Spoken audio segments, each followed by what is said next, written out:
Have you noticed how some things only truly make sense after you've lived through them, no matter how clearly they were explained before? You can read about patience. You can hear advice about loss. You can understand ideas about effort, balance, or detachment.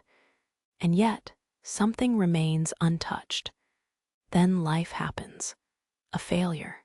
A responsibility you didn't expect. A season that stretches you quietly. And suddenly, what once felt abstract becomes obvious. Not dramatic, not intellectual, just settled.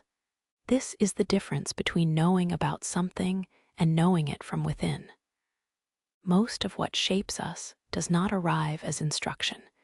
It arrives as experience. And it changes us in ways words cannot. In daily life, this is easy to see. You might hear someone talk about burnout. You understand it conceptually. You even empathize. But until your own energy runs thin, until effort stops feeling clean, until rest feels insufficient, the knowledge stays external. Afterward, it doesn't need explanation. You recognize it immediately in others. You respond differently to yourself. Something has settled. This kind of learning doesn't feel like information gained. It feels like resistance lost. Before experience, the mind argues. After experience, it understands quietly. We often prefer the first kind of knowledge. It feels safer, cleaner, more controlled, reading, listening, collecting ideas. There's comfort in believing we understand something without having to be changed by it. But life rarely respects that boundary. Eventually, it brings direct contact. And direct contact teaches differently. In the Gita, knowledge is never treated as mere information. It is not something added on top of life. It is something that ripens through living. Arjuna has heard principles. He knows ideals. He understands roles. And still, he stands unsettled, not because the knowledge is missing, but because it has not yet been lived. Krishna does not overwhelm him with new ideas. He stays close to the moment Arjuna is already in, as if to say, this experience itself is the teacher. This is an important distinction. We often assume learning means accumulation, more concepts, more clarity, more certainty. But some learning comes through subtraction. Illusions fall away. Expectations soften. Certainty loosens. And what remains is simpler. In everyday life, direct experience often humbles us. You might believe you are calm until a situation tests you. You might believe you are detached until something you care about is at stake. You might believe you are strong until you reach a limit you didn't know existed. These moments can feel uncomfortable. They challenge the image you had of yourself, but they are not failures. They are corrections. They replace imagined understanding with lived understanding. This kind of learning doesn't inflate identity. It refines it.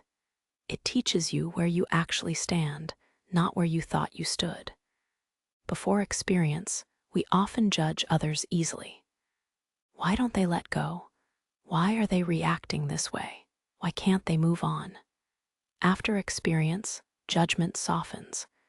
Not because you became morally better, but because you now recognize the terrain. Recognition is different from sympathy. It doesn't sit above the situation. It sits inside it. And because of that, it settles naturally. No effort required. This is why advice often fails when given too early. Words can point, but they cannot replace contact. Someone grieving doesn't need explanation. They need time inside the experience. Someone facing uncertainty doesn't need motivation. They need to walk through not knowing.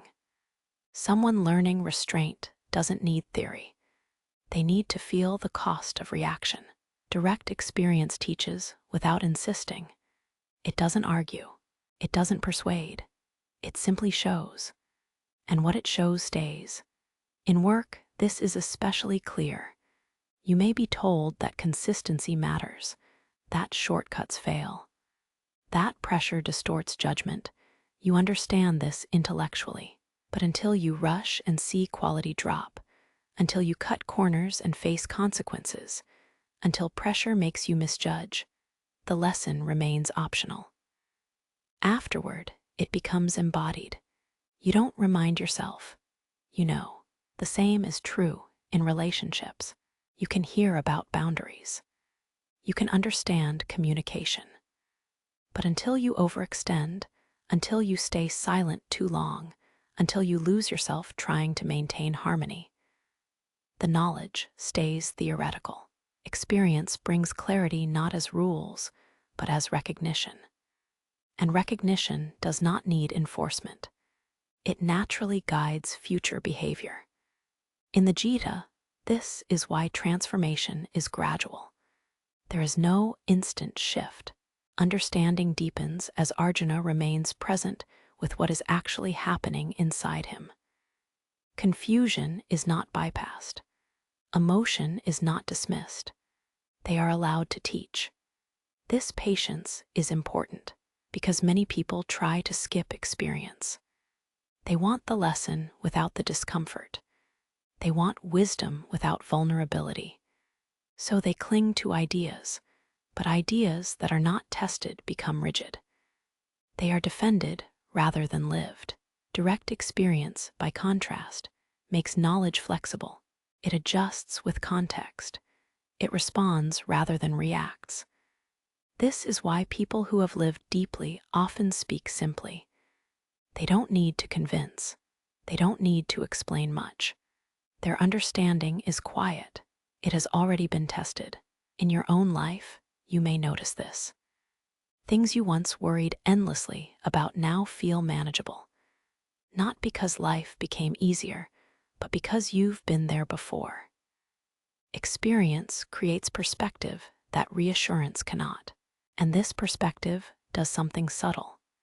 It reduces urgency. You stop demanding immediate answers.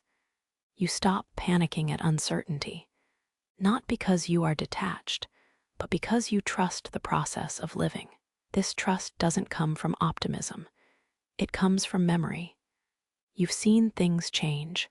You've seen yourself adapt. You've seen clarity arrive slowly. So the mind relaxes its grip. This is knowledge that has settled. It doesn't sit in the head. It sits in the body.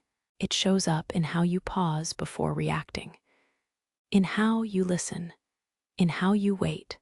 There is less performance, less self-instruction. Life feels less like a test and more like participation. The Gita does not glorify suffering. It does not suggest seeking hardship. But it does recognize that experience is unavoidable. And when met honestly, it becomes instructive. Not everything needs to be understood immediately. Some things need to be lived. This can be uncomfortable in a world that values quick answers. But depth does not rush. Knowledge that settles naturally takes time. It matures alongside you. You don't feel proud of it. You don't announce it.